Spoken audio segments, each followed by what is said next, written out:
Então, vamos começar por aí, para a gente dialogar sobre o processo histórico antes de entrar no momento atual, porque o processo histórico ilumina o que a gente está vivendo hoje. Qual é a lógica dos governos do PT? Qual é a lógica do projeto político que o PT vem apresentando, no mínimo desde desde a campanha de 2002, mas segundo Milton Temer, vou mostrar ele daqui a pouquinho, desde antes disso. A lógica é campanha pela esquerda e governo pela direita. Nós já estamos em campanha, isso é importante dizer. O que está acontecendo com o governo Lula agora é o início antecipado da campanha eleitoral para 2026. O governo Lula e a cúpula do governo estão extremamente preocupados com a situação do governo nas pesquisas, com a possibilidade de derrota, e aí o governo resolveu não esperar 2026 para começar a campanha eleitoral. Então, o que nós estamos assistindo agora é a campanha eleitoral iniciando. Por isso, essa história de pobres contra ricos, de gira esquerda, etc. Tá? Agora, vamos observar. Outro dia falar, você está com ódio, você tem raiva. Não, não tenho ódio, não tenho raiva. Vamos examinar friamente qual é a trajetória. Não vamos voltar lá a 2002, a primeira campanha que levou Lula à presidência. Quem vai falar disso é o mestre Milton Temer, mas vamos olhar para a campanha de 2022. Vocês se lembram da campanha de 2022? Quais eram qual era o tripé da campanha eleitoral? Qual foi o tripé da campanha eleitoral de Lula? Vamos lembrar? Fim do teto de gastos e do ajuste fiscal. Não foi isso? Não é mentira, né? Você prometeu, tem no mínimo meia dúzia de vídeos de Lula falando que ia acabar com o teto de gastos e com essa perspectiva de ajuste fiscal. Falava em ajuste social. Segunda promessa de campanha, reestatização da Eletrobras, reestatização também das refinarias de petróleo e fim das privatizações. Todo mundo se lembra disso da campanha, foi um destaque. E terceira promessa é a revogação da contra-reforma trabalhista. Essas foram as três grandes promessas da campanha eleitoral de Lula. Três grandes promessas. Mais uma vez, fim do teto de gastos e do ajuste fiscal, reestatização da Eletrobras, das refinarias e fim das privatizações, tá? E revogação da contra-reforma trabalhista. O que aconteceu? Vamos falar a verdade, gente, pelo amor de Deus. Camaradas petistas, camarada, quero dialogar com você, que é um petista de esquerda. Vamos falar a verdade, vamos olhar quero dialogar com você, que é do PSOL, que está alinhado aí com Boulos e com a maioria do PSOL. Quero dialogar com você, que é progressista e que apoia e apoiou o governo Lula. Olha isto, né? Teve fim do teto de gastos e fim do ajuste fiscal? Não! O eixo estruturante do governo Lula é o arcabouço fiscal, que é a continuidade do teto de gastos de Temer. Por sinal, é um dado histórico, gente, presta atenção.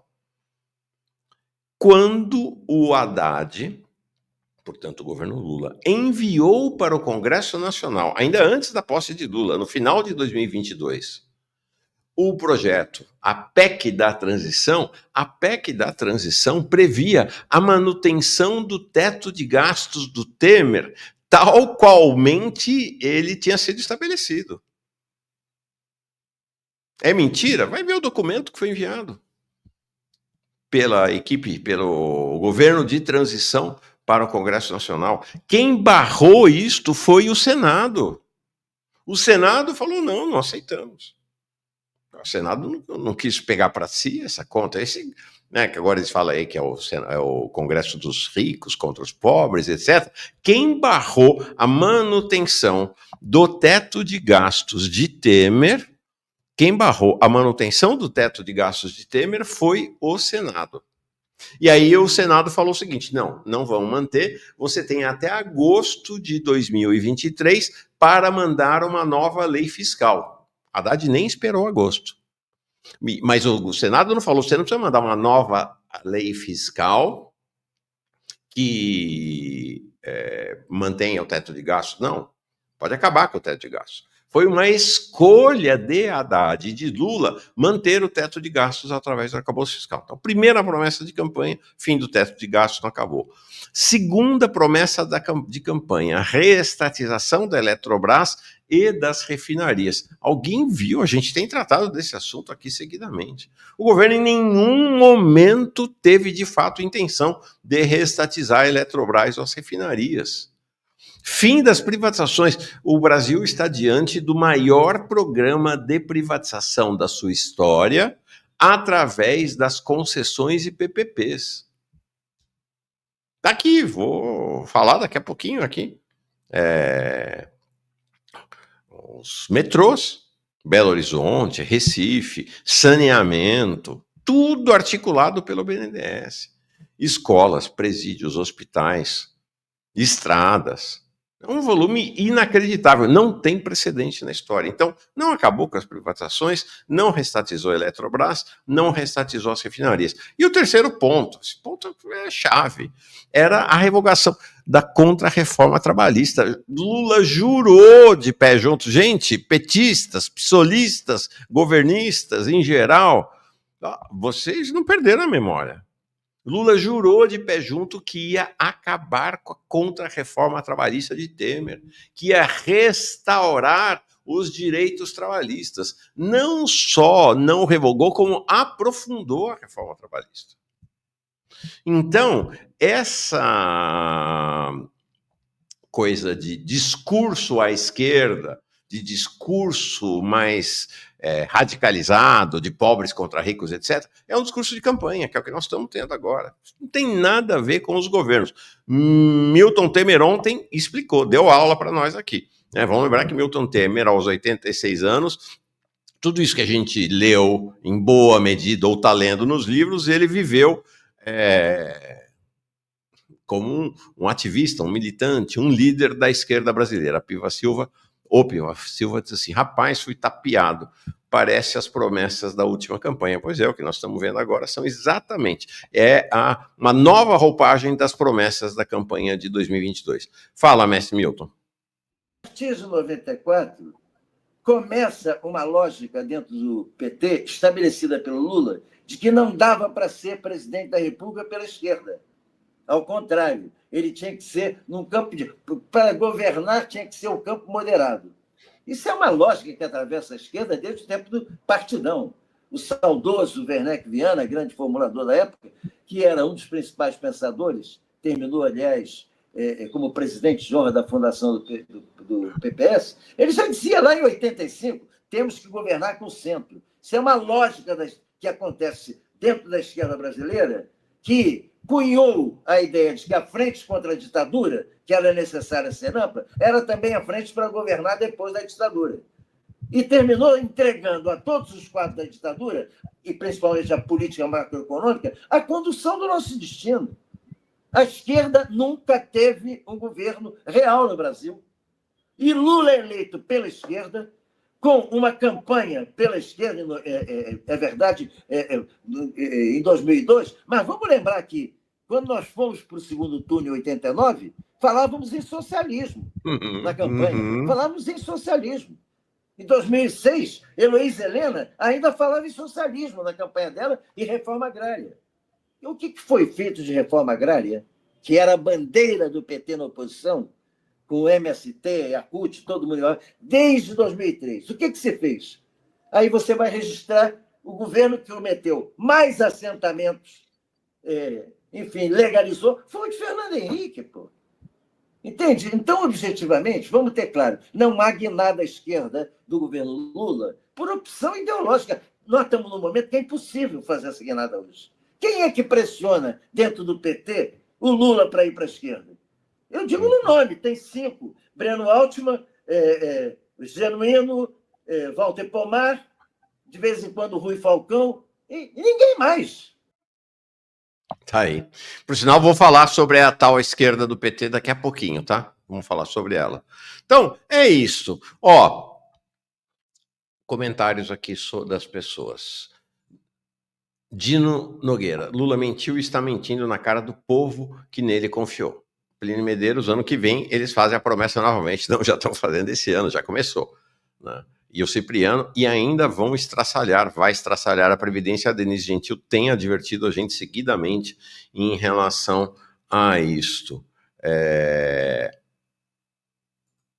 Rafael, tinha a revogação da reforma do ensino médio também. Pois é outra das reformas que Lula tinha prometido revogar, e eles aprofundaram na prática a reforma do ensino médio. Rui Costa Pimenta confirmou candidatura a presidente em 2026. O que o campo da esquerda acha disso? E não digam que não sabem disso, por favor. Bom, o Rui Costa Pimenta tem sido sistematicamente candidato à presidência, mas o PCO não está propriamente nesse campo da esquerda radical, né? Por sinal, o PCO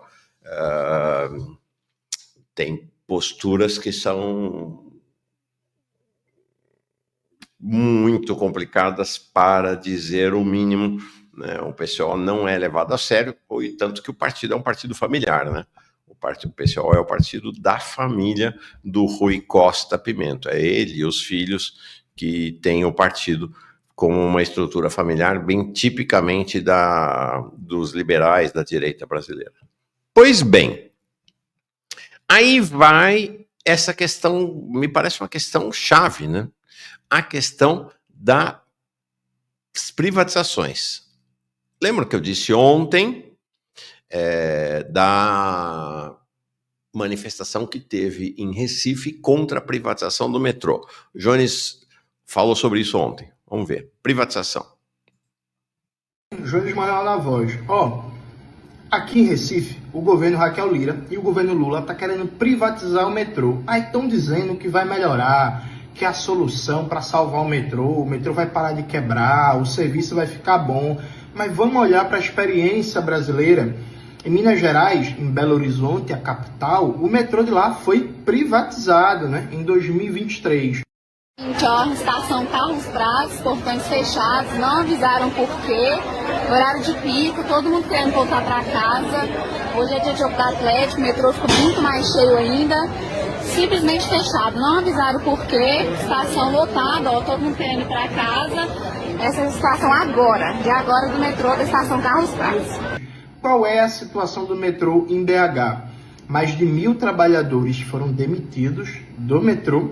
A passagem subiu mais uma vez, agora está em R$ 5,80. Desde que o metrô de BH foi privatizado em 2023, a passagem subiu 36%, mais de 10% de aumento por ano. A promessa também era que iria melhorar o serviço, mas o metrô de BH continua quebrando, continua dando defeito, como sempre. E outra promessa da privatização é que não, vai privatizar o metrô. Aí a linha 2 do metrô de Belo Horizonte vai finalmente sair, né? Que essa obra não termina nunca. E aí privatizaram o metrô, entregaram para o mercado privado, mas a obra da linha 2 do metrô de BH vai ser feita com dinheiro público, né? Mais de 2 bilhões do governo federal, do governo Lula, e mais de 400 milhões de reais do governo Zema, lá de Minas Gerais. E, gente, e a obra da linha 2 do metrô de BH? Terminou? Terminou não, está atrasada. Então, reparem, mais de 1.000 trabalhadores foram demitidos, a passagem segue aumentando, está em R$ 5,80, o serviço continua ruim, a obra continua atrasada, e agora a obra está atrasada com dinheiro público engordando o lucro do empresário privado, né? Então preste atenção, o futuro do metrô do Recife é a desgraça que está o metrô de BH. Privatizar não melhora nada, privatizar piora o serviço, aumenta a tarifa, causa demissão e não traz investimento. A solução para o metrô do Recife é salvar o metrô, é fazer investimento de verdade, é fazer um projeto de requalificação e reconstrução do nosso metrô e não privatizar. Porque onde coloca o mercado privado, eles só pensam no lucro e o serviço continua uma porcaria. Tem dúvida disso? É só olhar como é que funciona o serviço das empresas de telefonia e das empresas de plano de saúde. É isso aí. Então, aí o governo, qual tem sido a política econômica do governo a partir do arcabouço fiscal? Corte, corte, corte, corte. Redução, redução, redução, redução. Pente fino, pente fino, pente fino, pente fino. Tá? Vamos lembrar, inclusive, eu ontem mostrei aqui, agora em abril, o Wellington Dias, o ministro do Desenvolvimento Social, estimou uma economia com o pente fino. Vamos falar do pente fino daqui a pouquinho, tá? Aguarda aí, que pente fino vai ser tema nosso daqui a 2-3 minutinhos, tá? Ele estimando, então, economizar 9 bilhões com pente fino de 1 milhão no BPC. Expulsar 1 milhão de pessoas do BPC e economizar 9 bilhões. Não foi? Nós vimos agora, no começo, na virada do ano, tá, o governo tirou 7,7 bilhões do Bolsa Família do orçamento. Não é isso? Essa é a prática do governo. Essa tem sido a prática do governo que diz que é a favor dos pobres. E aí o Haddad diz o seguinte, olha, se ficar o Haddad não, a Receita Federal, se o decreto do IOF fosse mantido, teríamos uma receita de 12 bilhões em 2025. Não foi essa a conversa?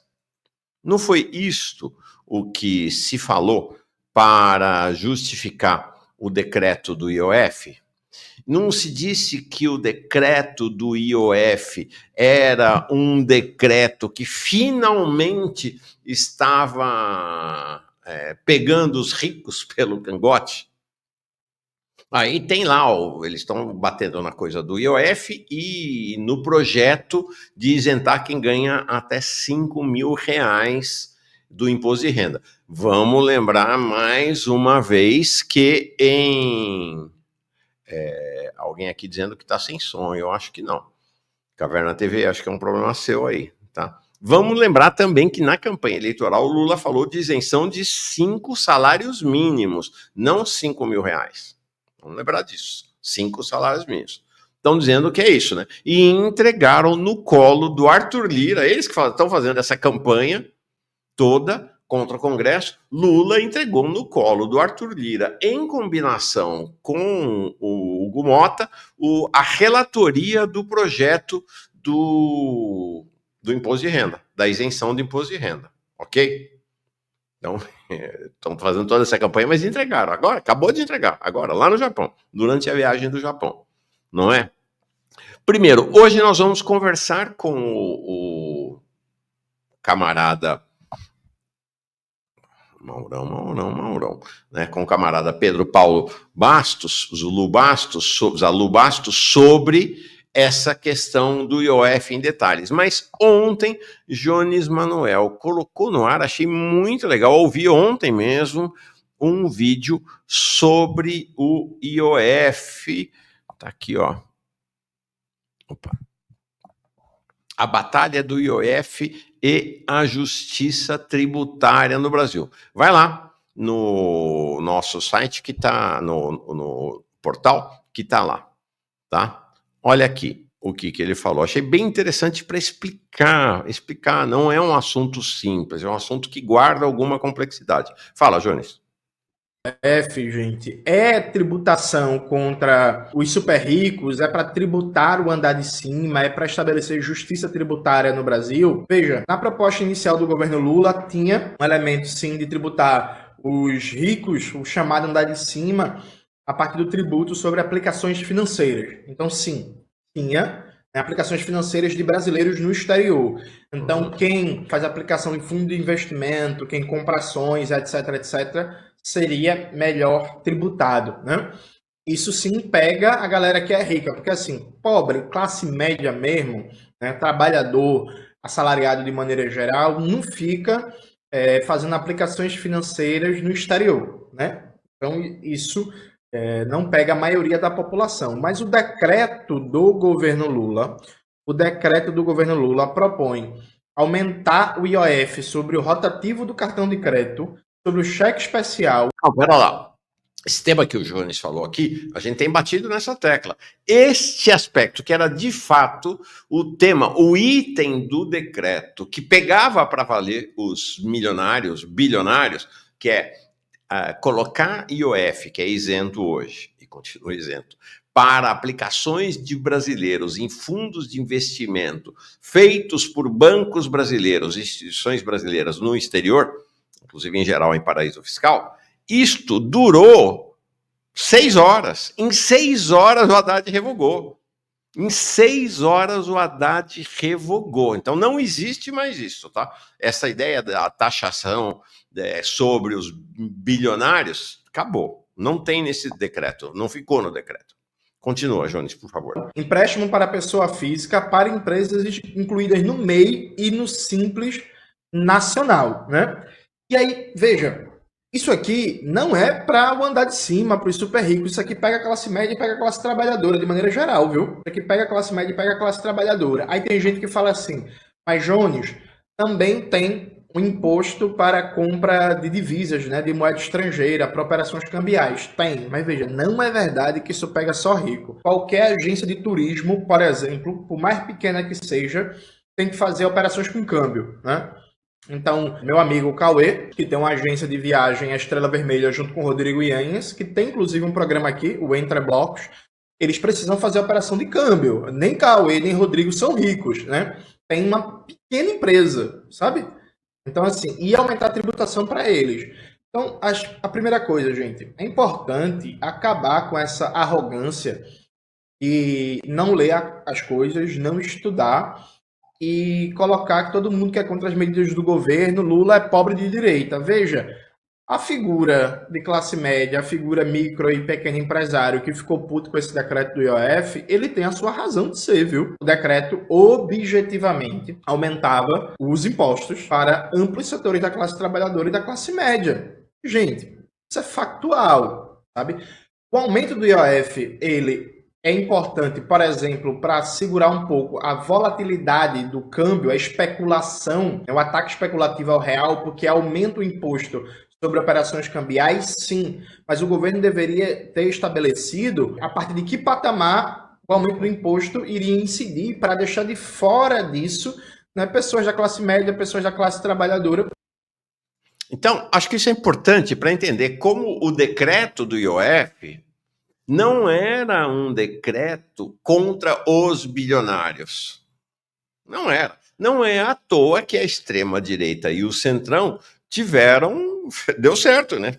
Que pegou a campanha, né, do governo que quer taxar de imposto à classe média e os trabalhadores. Pegou, porque tem conexão com a realidade e porque aquilo que de fato pegava única e exclusivamente os bilionários, não, tem mais o item que acabou ficando, que é aquela questão lá do VGBL, seguro de vida que o cara pega em vida. Isso ficou, mas é para quem bota mais de 600 mil reais nesse seguro, é um negócio assim, quase nada. Mas enfim, caiu fora. A tributação dos bilionários, BBB, né, bilionários, betes e banqueiros, caiu fora. Nem bilionário, nem banqueiro. Quanto às betes, a gente sabe o que o governo Lula fez, né? O governo Lula estimulou as betes. Porque... E aí, por que ele quer imposto para as betes? Não é para fazer aplicação em programa social. Ele quer o imposto sobre as betes para arrecadar recurso para o déficit zero, para o arcabouço fiscal. É disto que se trata. E olha aqui, é o que o Jones falou, está aqui. O Rafael dizendo, eu sou um fudido e preciso mandar dinheiro de Portugal para o Brasil todo mês. Vou me lascar nessa também. E o Fernando Coutinho, o governo Lula tira dos pobres para dar aos ricos. Então vamos lá, vamos voltar aqui. Então economizar 9 bi com pente fino no BPC. Tirar 7,7 bilhões do Bolsa Família. Tudo isso agora, tá? Tudo isso agora 2025. E o objetivo era arrecadar 12 bi com IOF em 2025. Com essa alegação de que é para taxar os bebês, bilionários e banqueiros. Mas vamos olhar, mais uma vez, como disse o velho barbudo Marx, a prática é o critério da verdade. Vamos ver o que o governo pratica cotidianamente? O governo Lula, gente. Não adianta dizer que sempre foi assim. Como dizem as mães e os pais para nós, né? Quando somos crianças, mas todo mundo faz. Eles dizem para nós, mas você não é todo mundo. Então não adianta os petistas, lulistas dizerem, mas todo governo faz. Bom, mas esse é o governo Lula, né? O fato do governo Bolsonaro, o governo Temer, o governo FHC fazer, isenta o governo Lula ou coloca o governo Lula numa condição de poder fazer qualquer barbaridade? Creio que não, né? Acho que não era esse o projeto original do PT. Olha a situação aqui. Olha a situação aqui. Esses são os dados oficiais, saiu agora 2 dias atrás, do boletim do Banco Central de Estatísticas Fiscais, tá? São dados oficiais. Pagamento dos juros dos títulos da dívida. Nos últimos 12 meses, o governo pagou 946 bilhões. O governo caminha para pagar este ano, ao final do ano, vai estar pagando R$1 trilhão de juros da dívida. Para quem? Para esses bilionários que o governo diz que é contra eles que Lula governa. Para os bilionários, para os milionários, para os muito ricos, para os ricos. De janeiro a maio, o governo pagou, entregou todo dia, 92 bilhões de reais no bolso dessa turma. Isso quer dizer que por dia útil de maio, o governo entregou 21 dias úteis, o governo entregou no bolso dessa turma 4,6 bilhões por dia útil. Então, agora é mais, tá? Porque a taxa de juros subiu. Mas dia 10 de maio, se foi um dia útil, o governo entregou 4,6 bilhões. Então, vamos ver.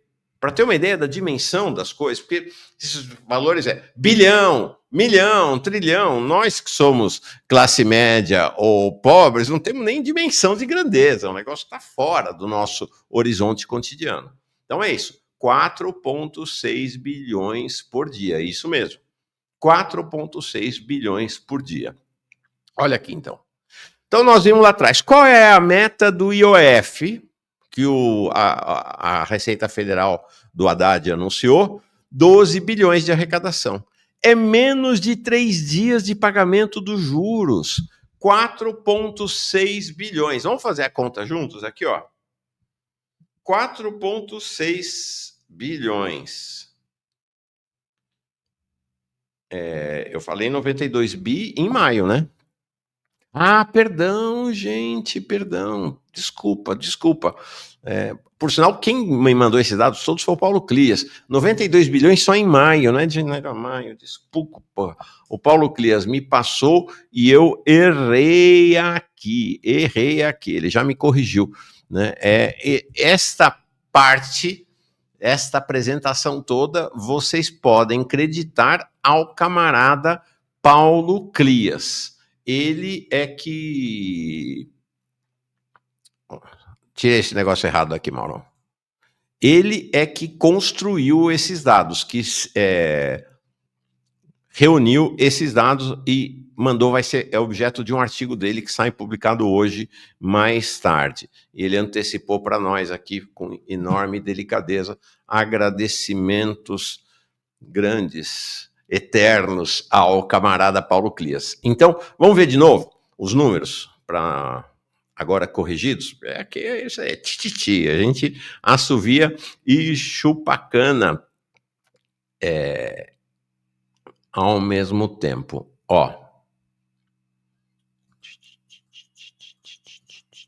Tá aqui, Paulo, ó, corrigido, tá, Paulo? Tá aqui. Então em 12 meses, então, encerrados em maio, tá? Foram 946 bilhões, provavelmente esse ano, com certeza, porque não vai diminuir a taxa de juros, vai superar 1 trilhão.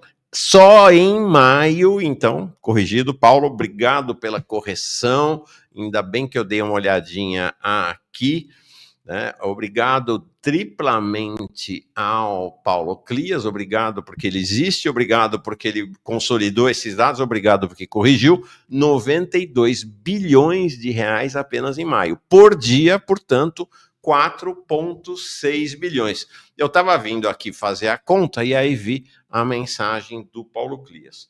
Então, vamos ver aqui.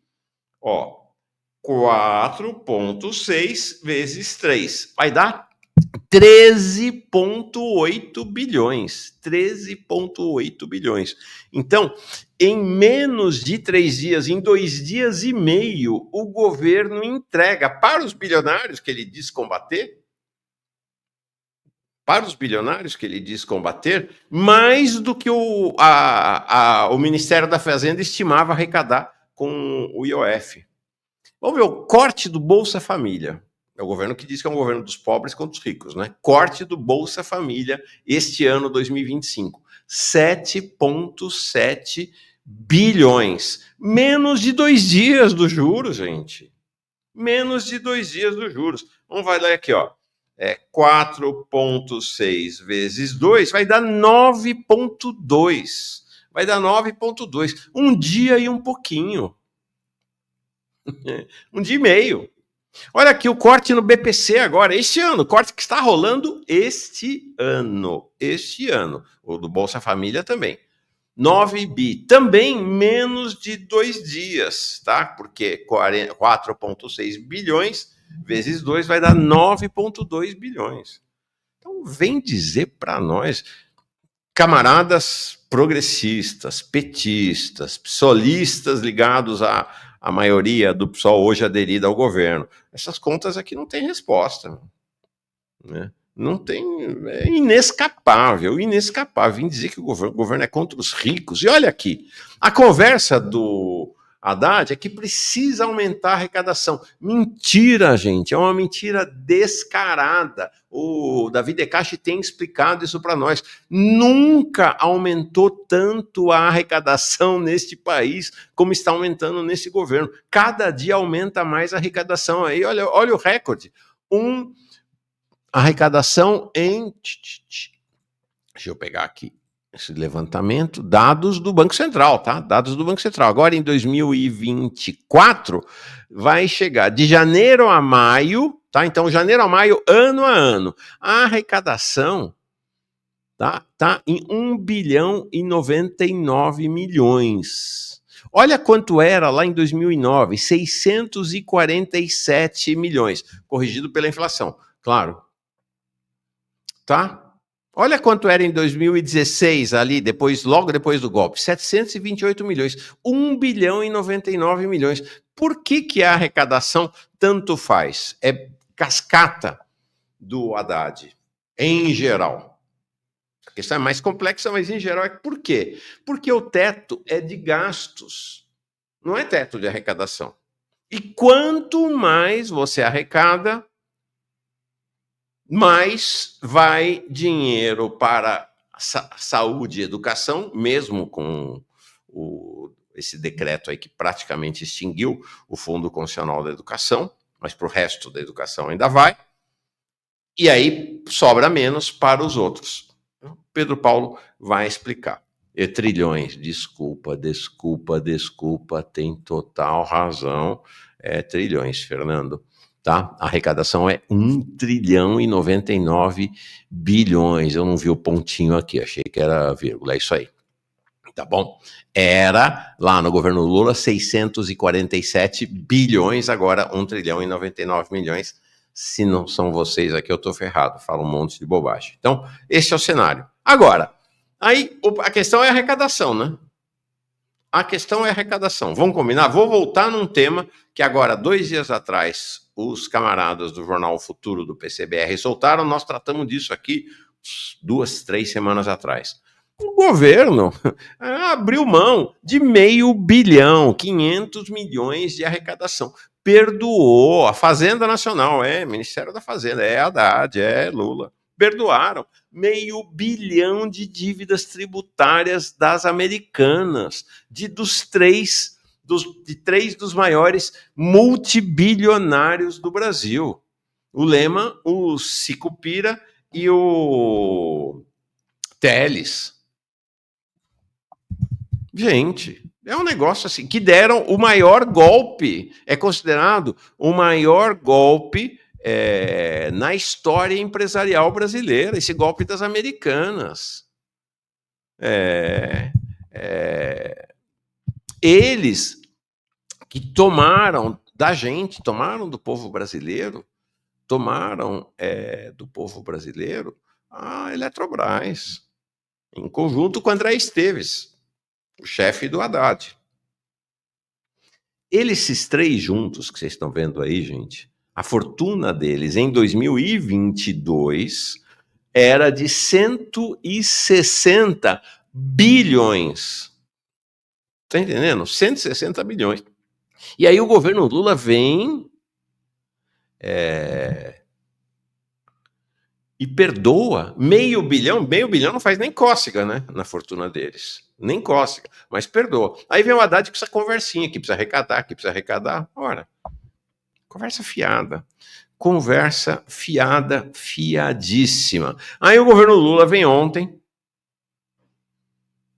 Ricardo Dias diz aqui: Mauro, nunca perdoarei a geração de vocês por preferir Lula em detrimento de Brizola em 89. Pois é, muita gente da minha geração, efetivamente, em 89, votamos, eu votei em 89. Votei, claro, estava com 29 anos. Votei em 89. Votei no Lula, de fato, não votei no Brizola. Foi um grande erro, grande equívoco, de fato. Nosso Milton Temer fala disso aqui. Vários, né, camaradas falam disso aqui hoje. Ó, isso aqui ontem, nós falamos aqui, o pessoal até perguntou, né, do Plano Safra. Ontem foi o Plano Safra do agro, que é, de fato, quem tem aliança com o governo Lula, e não a agricultura familiar, não a MST, né? Ontem lançou o Plano Agro. Esta manchete aqui é a manchete do Brasil de Fato, importante dizer. Então, esta manchete não é do Futuro, do PCBR, não é de nenhum jornal da esquerda radical. É do Brasil de Fato, que é o jornal porta-voz oficioso do MST. Tá? Então, é isso. É de gente muito próxima do governo Lula, inclusive, né, do PT. Manchete é: Lula lança Plano Safra do agro. Na véspera ele tinha lançado o Plano Safra da agricultura familiar. Foi uma estratégia, né, para tentar deixar na cabeça das pessoas a ideia de que a prioridade seria a agricultura familiar, mas ontem caiu por terra e o Brasil de Fato denunciou.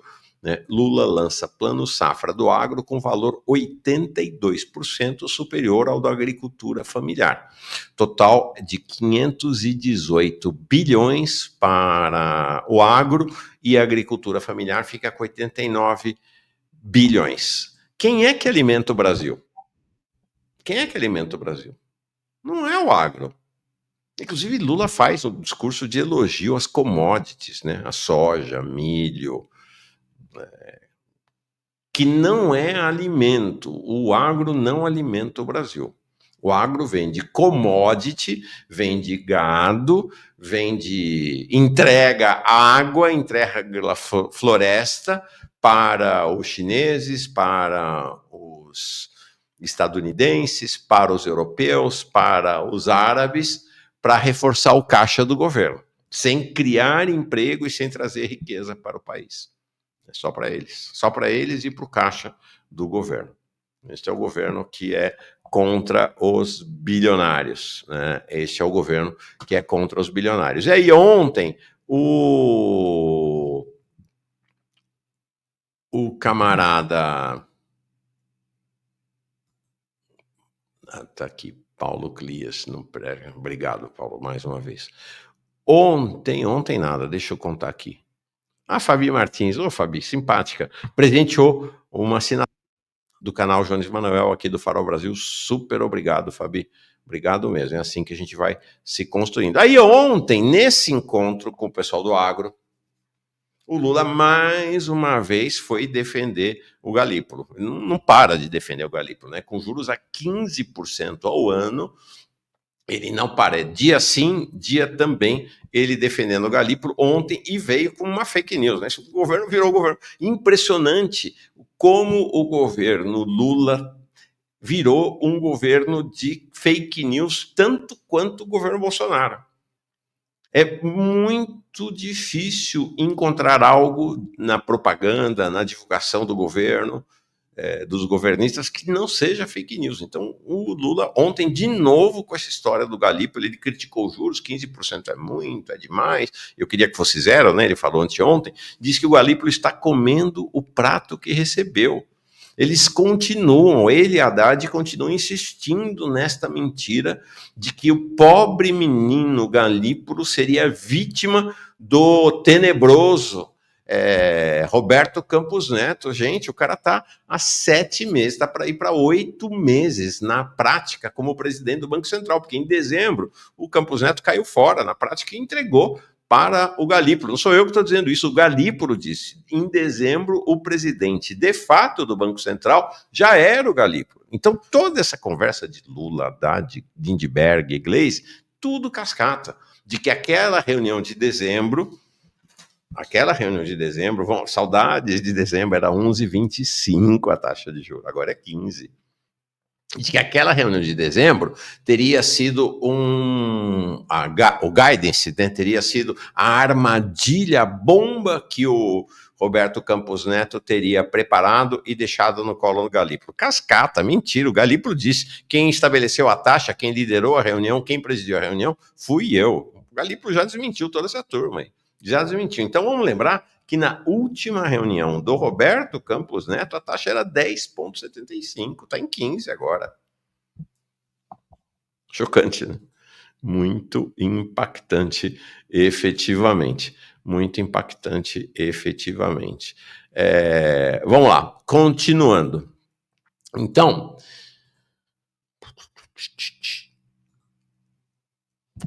queria falar brevemente sobre essa questão do pente fino, que é um tema central em Lula 3.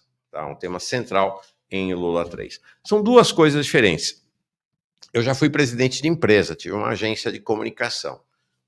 São duas coisas completamente diferentes, tanto na gestão privada quanto na gestão pública, tá, gente? Já fui gestor.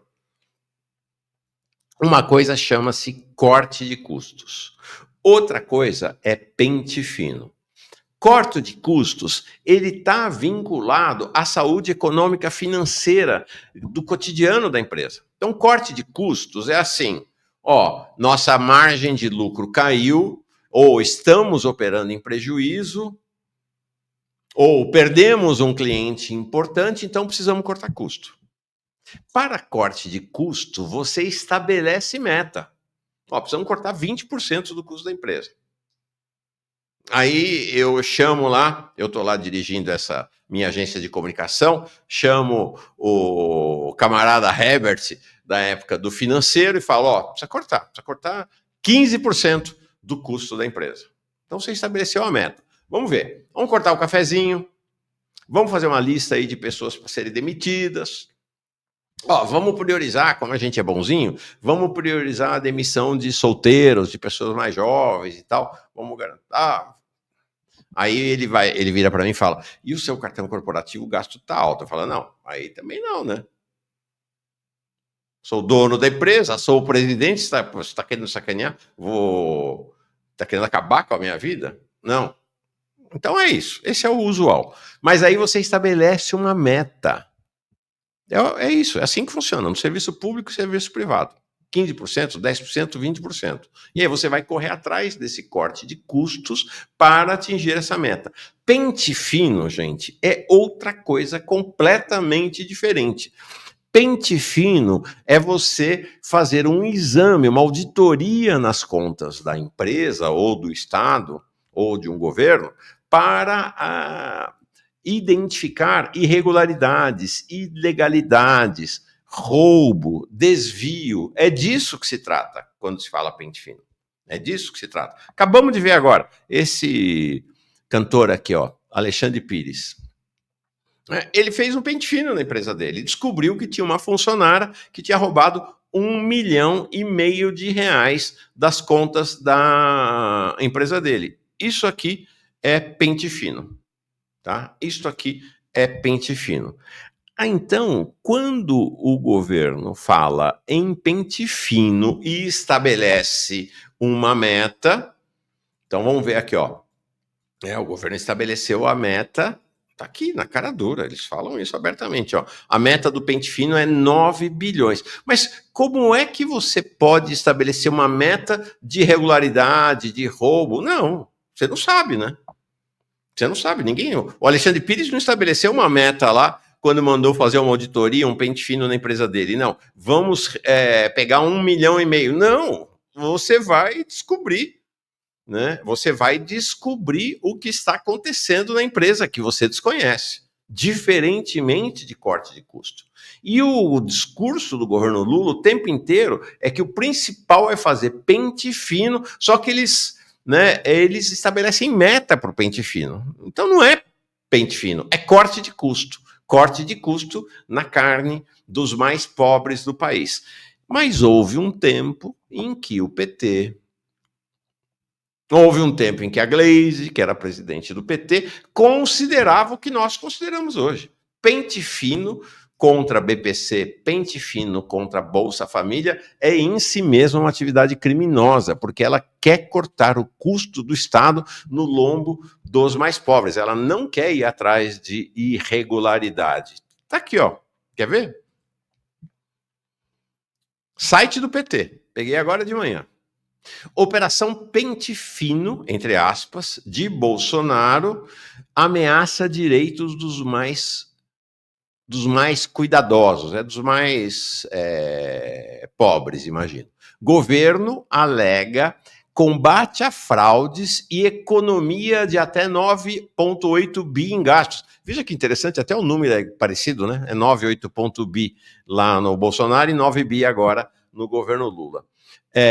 Manobra prevista para vigorar por 18 meses pode se estender até 2022. Então, em 2019, o PT dizia que pente fino era uma agressão aos trabalhadores, às trabalhadoras, aos mais pobres do país. Agora é pente fino toda semana, o tempo inteiro. Pente fino é uma operação permanente para, alegadamente, ir atrás de irregularidades, fraudes e desvios, mas, na verdade, para cortar custos conforme a prioridade do arcabouço. Geisa Moura chega como nova membro aqui. Deu para entender? Acho que deu, né? Tá claro. A diferença entre corte de custo e pente fino. Carlos Silveira, nosso camarada da Frente da Esquerda Revolucionária, novo membro aqui também. Marcos Manhães.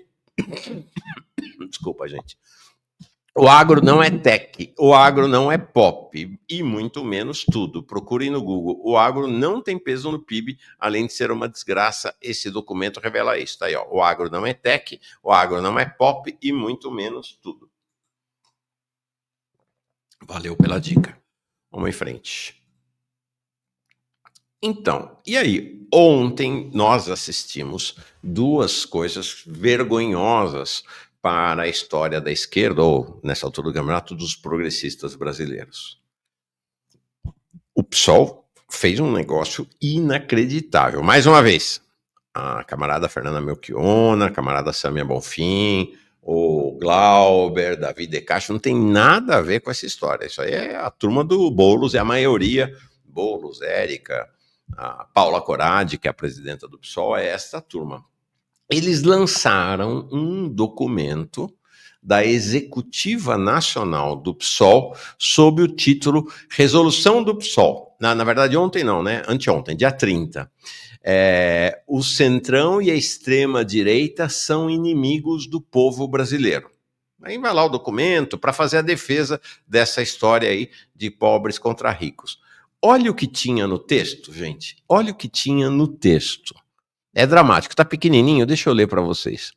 Tinha no texto o seguinte, uma defesa aberta do arcabouço fiscal. A derrubada do decreto presidencial que regulamenta o imposto sobre operações financeiras e o aumento de tributos sobre apostas esportivas demonstra uma estratégia política voltada à criação, presta atenção agora, de obstáculos para a meta do déficit zero e a fragilização do novo arcabouço fiscal. Então, a cúpula do PSOL, dominada por Boulos e sua turma, lá atrás, o PSOL votou contra o arcabouço, tá? É bom dizer. Fazendo a defesa aberta, escancarada do caráter neoliberal do governo Lula, defendendo a meta zero e a fragilização do novo arcabouço fiscal. Ou seja, atacando o Centrão, porque o Centrão está fragilizando o déficit zero e o arcabouço fiscal. Gente, o que aconteceu foi grave, não foi pouca coisa. Então, isso dia 30. Ontem, o que acontece? Ontem, o camarada Maringoni, hoje estou falando do nosso camarada, mérito do nosso camarada Maringoni, ele viu isso aqui, o camarada Davi Decache, e falaram, gente, que loucura isso, absurdo. Quer dizer que o pessoal agora está defendendo o déficit zero e arcabouço fiscal, não é? Tá lá, né? Olha o que aconteceu ontem, 2 horas depois de Maringoni e Davi Decache denunciarem publicamente essa posição do PSOL. Sumiu. Sumiu. O trecho desapareceu. Cortaram da foto. Cortaram da foto, cortaram do texto. Mas não é que cortaram do texto dizendo, olha, teve um equívoco. Não, simplesmente deletaram o texto. Isso é gravíssimo, porque isso mostra o seguinte, nenhum texto do PSOL, o que eles fizeram foi uma adulteração, gente.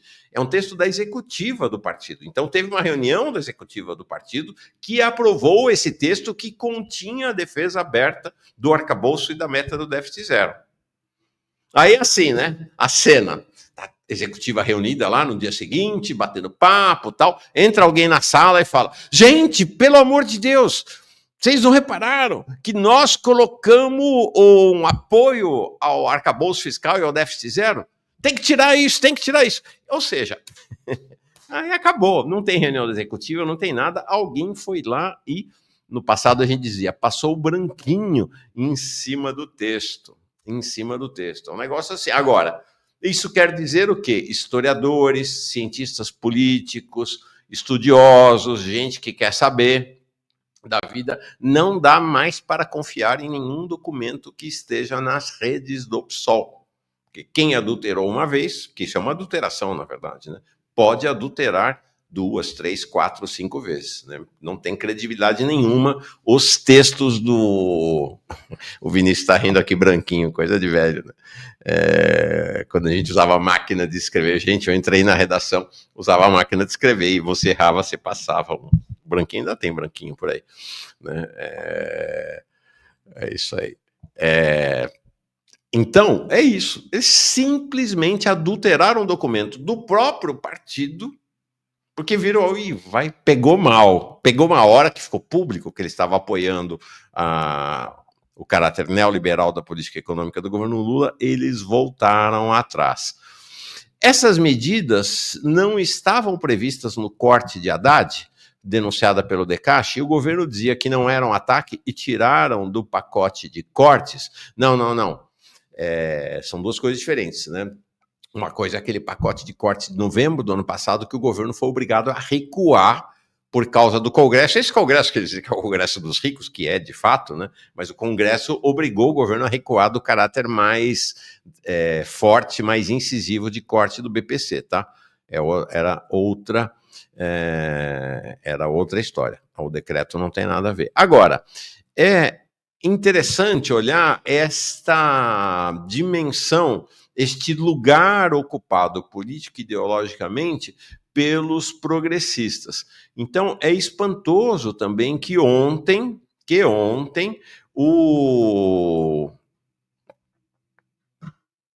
eu tô vendo, o nosso giro de notícias sempre acaba atrasando. Eu vou fazer o seguinte...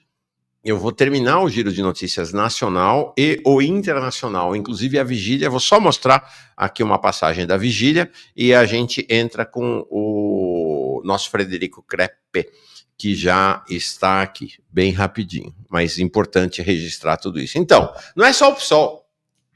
Vamos lembrar, nós temos um candidato que é o candidato oficial, o candidato de Lula e da cúpula do PT e da CNB, Construindo o Novo Brasil, que é a tendência majoritária no partido, a sucessão da Gleisi, que é o Edinho. A Gleisi era contra, depois virou ministra, agora é a favor do Edinho. Quaquá foi candidato, agora está com o Edinho. Está todo mundo com o Edinho ali, exceto um segmento aparentemente bem pequeno, que é a chamada esquerda do PT, que se pensava até que ia sair unificada, não saiu unificada, lançou 3 candidatos. Votação esse fim de semana, tá? Tinha até uma conversa que o Walter Pomar lançou a candidatura dele e que se o Rui Falcão saísse candidato, ele renunciaria, não renunciou. Então, são 3 candidatos. Romênio Pereira, que não é assim tão de esquerda, mas está compondo com a esquerda do PT, Rui Falcão e Walter Pomar. Então, eles lançaram um documento, ou pede a votação esse sábado, tá? Se o Edinho tiver mais de 50%, acaba. Se não tiver, tem um segundo turno dele com o segundo colocado.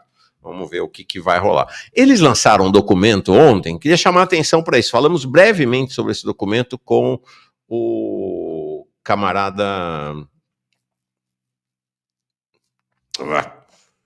Milton Temer ontem, tá? E é um documento da esquerda do PT, entre aspas, dirigida à militância do partido, posicionando-se sobre esse momento que está se vivendo. E aí eles apresentam 4 propostas. 1, mobilizar a população contra esses parlamentares de direita e contra a política de juros escorçantes do Banco Central que tentam impedir Lula de governar. Ok, eles aqui pelo menos não entram nessa lógica de Lindbergh e das bases petistas de Congresso dos ricos. Estão pelo menos orientando o ataque aos parlamentares de direita. Quanto à política de juros escorchantes do Banco Central, que tenta impedir o Lula de governar, a política de juros escorchantes é a política do próprio governo Lula aplicada por Galípolo. Ok. Ponto 2, substituir ministros cujos partidos fazem o jogo da direita e preparam uma candidatura bolsonarista contra Lula. Isso quer dizer substituir aproximadamente metade do ministério, né? A chance de Lula topar esse projeto é menor que 0. Aí, recorrer ao STF contra esse decreto legislativo inconstitucional. Isso aqui é assim, é porque eles querem manter laços com o governo e com a presidência. Botaram esse ponto aqui quando o governo já tinha decidido recorrer. E, fim, cortar subsídios em isenções que beneficiam super ricos também é uma coisa para fazer um laço. Lançaram uma ponte com a Haddad, que tem falado sobre isso o tempo inteiro. Vejam, vocês repararam que não tem algo aqui? Não tem. Então, este é o documento para a militância do PT, da esquerda do PT. Simplesmente não tem menção ao arcabouço fiscal. Simplesmente não tem menção ao arcabouço fiscal. Não tem menção. É muito significativo que isso esteja acontecendo. E aí o governo, de fato, recorreu ao STF para tentar revogar o decreto legislativo que revogou o decreto de Lula em relação ao IOF, e aí, assim, o governo pediu que o Alexandre de Moraes fosse o relator, foi escolhido como relator, né? STF vê situação delicada e avalia conciliação para a crise do IOF. Alexandre de Moraes, relator da ação da AGU, deverá liderar costura para a solução negociada entre governo e Congresso. Então, isso aqui, gente, eu acho que é patético, entendeu? Sabe o que é isso aí? É terapia de casal. É isso que o Alexandre de Moraes vai fazer. Terapia de casal. Então ele vai chamar lá o Mota, vai chamar o Haddad e falar, mas vocês se deram sempre tão bem, se amaram tanto, a relação de vocês foi tão boa, vamos encontrar um caminho de conciliação, vamos encontrar um caminho de reconciliação. É isso que o STF vai fazer uma terapia de casal. Então, é impressionante realmente a que ponto chegamos. E aí já começou, entendeu? Aí fica, e é uma coisa, é uma mistura de terapia de casal com essa coisa meio quinta série, né? O Haddad dizendo, olha, estou aberto, vamos conciliar, tal, mas quem precisa me ligar é o Mota, porque eu já telefonei para ele. Aí o Mota diz, as portas estão abertas para discutir a agenda do país. Então, assim, é aquele casal obrigado, né? Obrigado. Não, se ela não pedir desculpa, eu não volto atrás. Se ele não disser que errou, não tem conversa. É briga de casal, gente. E aí vem dizer gira esquerda, ricos contra pobres, é realmente é divertido. E aí tá lá o Alcolumbre, o dono da festa, o primeiro-ministro, dizendo isso, olha, o governo tem legitimidade para tomar a decisão de recorrer. E aí dizendo, questionado a respeito do Supremo derrubar a decisão do Congresso, o presidente do Senado afirmou, deixa acontecer. Então, o que ele está dizendo aqui? Olha, Deixa acontecer, é normal, é da vida, mas pelo outro lado ele está dizendo também, deixa acontecer e vão ver se o pau come depois ou não, o primeiro-ministro mantendo a faca no pescoço do presidente Lula. É isso aí. Quero conversar. Alguém falou de uma foto. Gabriela Biló é, de fato, uma das melhores repórteres fotográficas do país. Ela está lá na Folha de São Paulo atualmente. Essa foto de ontem, lá do evento do Plano Safra para o agronegócio, Lula e Haddad diz muito. Essas duas fotos são realmente sensacionais e mostram de verdade por trás das câmeras, né? Na verdade, ela captou. Ficou na frente da Câmara, em que fica essa coisa, né? O governo todo unificado, ricos contra pobres. A situação lá internamente não está das mais agradáveis, não. Está todo mundo preocupado com como é que o governo da Frente Amplíssima agora vai se tornar o governo do combate dos pobres contra os ricos.